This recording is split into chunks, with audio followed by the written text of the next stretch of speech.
Today in the shop we're going to build a vacuum manifold with 3 ports. This is something that does not exist on the market today.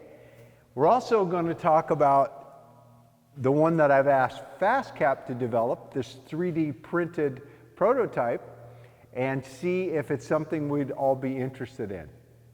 Hi, I'm Ron Paulk, designer of the Smart Wood Shop. The plans to build yourself a Smart Wood Shop are now available. They've been up on the website for you to download for almost 2 weeks, and they've been very popular, so I thank you for that. There's 27 pages, lots of great information, and to go with this, I've put a link so it's on every single page, but when you're on the downloaded copy on your computer or on your tablet, you can actually click on that. It's a hot link, and it'll take you right to the 34 video series of me building this from start to finish. So that is a companion to go along with the plans. And so hopefully if you want to build yourself a smart wood shop or use a lot of these ideas to outfit your fixed base shop, your 1-car garage, or your 4,000-foot shop, it's certainly doable. You can also use it to outfit a van or a box truck. Okay, so let's get over there and build one of these manifolds.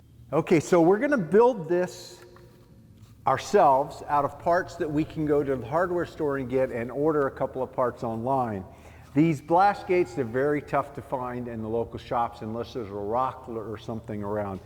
I did put these in my Amazon store, and so you can look in the video description down below, go right to them. In another video, when I talked about making this, I was excited to get these metal blast gates because I thought they would hold up better over time, and I also like the fact they had a friction knob. So there's a lot of good stuff about these, but these are designed to go in a shop system, a shop vac system where the hoses are clamped on either side.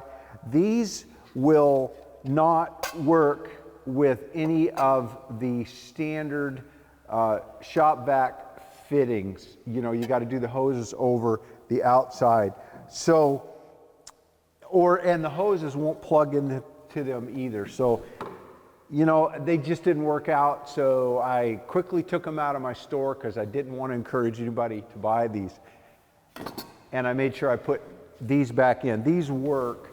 So the hoses plug right in, and then if we've got a standard size fitting like I'm asking FastCap to build, they will snap on and friction fit, which is what you want. You don't want them really loose, but they'll snap on there and work well. So anyway, the metal ones are out unless they change the sizes. We're stuck with these plastic ones. They do get a little sawdust in the channels, so if you blow them out, that'll help them last a bit longer. They work well for their purpose. It's just the sawdust getting trapped, and then if you force them, they can split apart, and I've had that happen. But they still, even if that happens, they're fairly inexpensive, and you know, $4.50 a piece. And but if you blow them out, you can keep them functioning. Just don't. If you notice that they're hard to close, don't force them. Blow them out first. All right, so why do we want a triple manifold? They don't make them. They're not available on the market.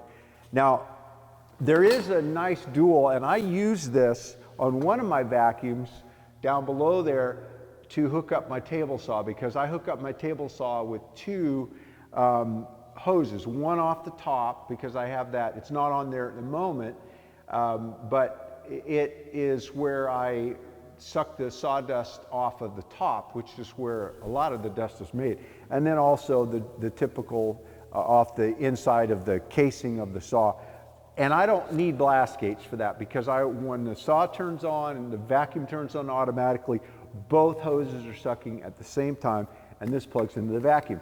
This is available from Festool. I think they're about $38 a piece, and they do have a plug if you're only using one side.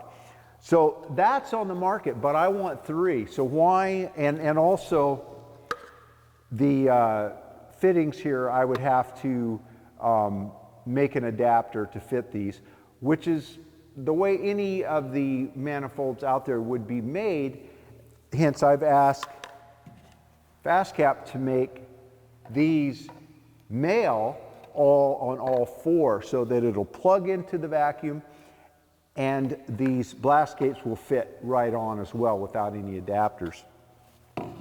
So we're going to make our own by expanding these. This is it's a plumbing part, and it's a double Y, and these are female. I wish these were male, but they're female, so we're going to expand them a bit and plug these directly in. And then we're going to take a piece of plumbing pipe that will fit, because it's designed for this, I think it's 2-inch, designed for 2-inch, and then we're going to turn it down on the table saw so that it will fit inside of any vacuum system out there. And that's another thing I want to cover quickly. I did a longer video and showed you all the different hoses I have, whether it's I think they're the 1.5-inch hose or 1.25-inch hose, or the 2-inch hoses like here, like this one from Home Depot. I think it's their brand, their Husky brand or something. Good, that's a great hose. I have a number of these. They all fit. These fittings are all the same size. Even I've done it with Shop Vac, with Fine, with Milwaukee, with Festool. So all of the brands that I have always worked, whether they're the small hose or the big hose, because the fittings are the same size. I get people say all the time, oh, there's so many sizes of hoses out there and they don't fit. I've got every brand that I know of, all the standard brands, and they're all the same size. So I don't know what hoses out there are odd sizes. So anyway, the hoses fit, and these blast gates work with these standards, so they all plug in. This is the Home Depot Husky version, and it plugs right in. So, you know, they all fit. I just haven't had trouble. So if you're having trouble, you must be getting some odd brand, because again, the Shop Vac, they all work with these. So how do we make this? Well, the first thing we need to do is we need to make it so that these blast gates will fit inside of these openings, and they won't do it when you buy them from the store. I have a heat gun, just a tool that I carry. I've always used this, great for laminate work. And I'm just gonna, it puts out a lot of heat, and I don't want to melt this, but I just want to soften it a bit. So it's a little bit of touch, but I did it first time, no problem.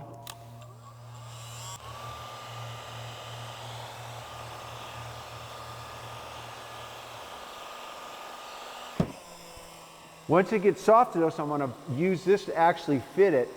So I don't know if it's enough yet, it's probably not, but I can kind of just start. So it's almost going to fit in there. So I'm going to heat it some more.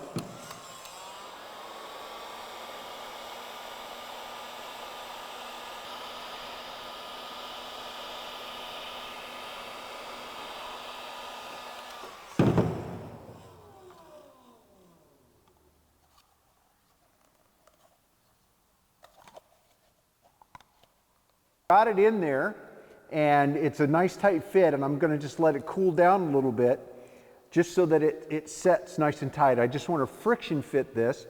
I'm not going to glue these in. I have that option. I can use some ABS glue and glue these in permanently, but in case one of these fails, I want to change them, do something different, then they're reusable in another application. So that's pretty much going to set up pretty good. And now I'm going to just repeat that. So just, you know, taking your time and heating these up, and making sure you don't melt them. You just want them to soften, and a little trial and error and you'll get it, and it's better to sneak up on it a little bit at a time. Mount the two, I believe it's the two outsides first, and then the middle one will fit in. We want to be able to plug this right into any vacuum. We're going to take a piece of this pipe and we're going to turn it down and then make it fit nicely into this. And this one here from Fast Cap will fit right in. One of the things I want to do is ask them to shorten this a bit. These they've set up nicely because it keeps the spacing of these so that when you put these on, they fit a lot better. They've got a little bit more spacing. And so the front edge is as big as it needs to be, but I think we could shorten this up a couple of inches and tighten it up a bit. To turn this piece down, I'm going to use my table saw.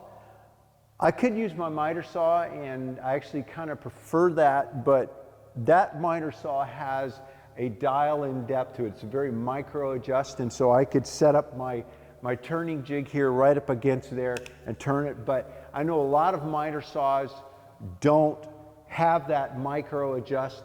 You can lock the blade in and then dial it up and down, and so the blade would just stay and I could just move it, and so I could be a little more precise. With the table saw, I'm just gonna, all table saws, obviously you can raise and lower the blade, so I know everybody has the table saw, or at least most woodworkers do, and so we're gonna go with what is the common denominator here.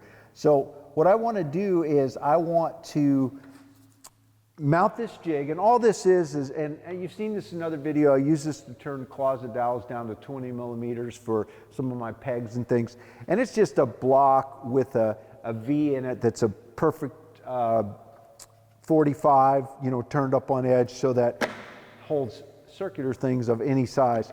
And so I've just got it clamped on my table saw, and what I want to do is raise the blade up so that I'm going to take away the outside. Remember, whatever you cut away, it's ×2 because you're cutting all the way around. So you're cutting through here and there, and so you're cutting away twice as much material as the amount of blade. So if you're going to raise it up, be careful because every increment is ×2.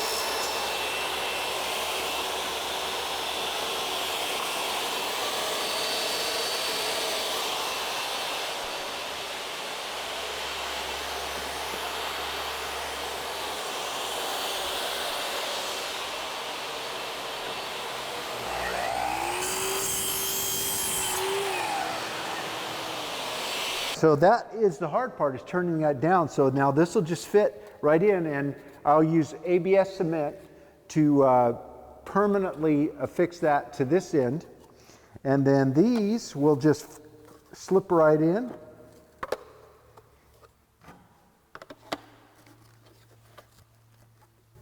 We have a shop-made triple manifold. Again, nothing like this on the market currently. So we can plug it into any of our vacuums and plug into up to 3 tools at one time. So the shop-made version, without the blast gates, which you'd need for either one of these, is going to cost you, I don't know, I think I mentioned in another video, $5, $6, $7, $8, maybe $10 to make one. Let's go on the low end, let's say $5, and then the time invested. This one, I don't know what the market price will be. I'm going to say I'd like to see it for about $20. Don't know if they can turn it out for that price. But what I do like about it is this one's a little bit on the clunky end. And this one, I think if we can shorten up this end, and I like the fact that it's a little longer here. If I wanted to do that here, this would even get clunkier. I'd have to turn another one of these and fit it in out there to move it out to be a bit longer. So anyway, I'd prefer this little more streamlined version, but this one's not available on the market, and this one you can make yourself right now. Hey, if you like following along with me in the shop, give me a thumbs up, subscribe to the channel, ring the bell so you'll know when I put up a new video. Most important, share it with others. I look at the view count. If I see lots of views, then I know that's what you want to see. Hey, thanks for taking the time to watch. Have a great day.